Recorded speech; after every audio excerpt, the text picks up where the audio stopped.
অনেক ভাই আছেন ৩০ বছর হয়ে গিয়েছে, ৪০ বছর হয়ে গিয়েছে, এখনও ৫ ওয়াক্ত নামাজ ঠিকমতো আদায় করেন না, এখনও ৫ ওয়াক্ত নামাজ ধরতে পারেননি। শুধু মনে মনে নিয়ত করেন যে আগামী থেকে পড়ব, আগামী থেকে পড়ব। প্রিয় ভাই, আপনি কখন এই দুনিয়া থেকে চলে যাবেন, কখন আপনার মালাকুল মাউত হাজির হয়ে যাবে, এই গ্যারান্টি তো কারো নাই। আমার আশেপাশে অনেক যুবক চলে যাচ্ছে, কে কখন চলে যায় এই পৃথিবী থেকে কারো গ্যারান্টি নাই।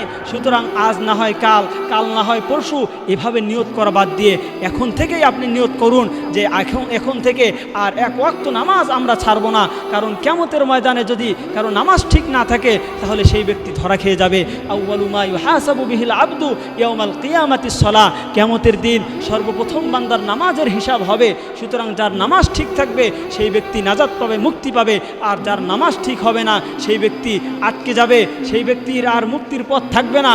এজন্য নামাজকে গুরুত্ব দিতে হবে, নামাজকে ছাড়া যাবে না, নামাজকে জামাতের সহিত আদায় করতে হবে।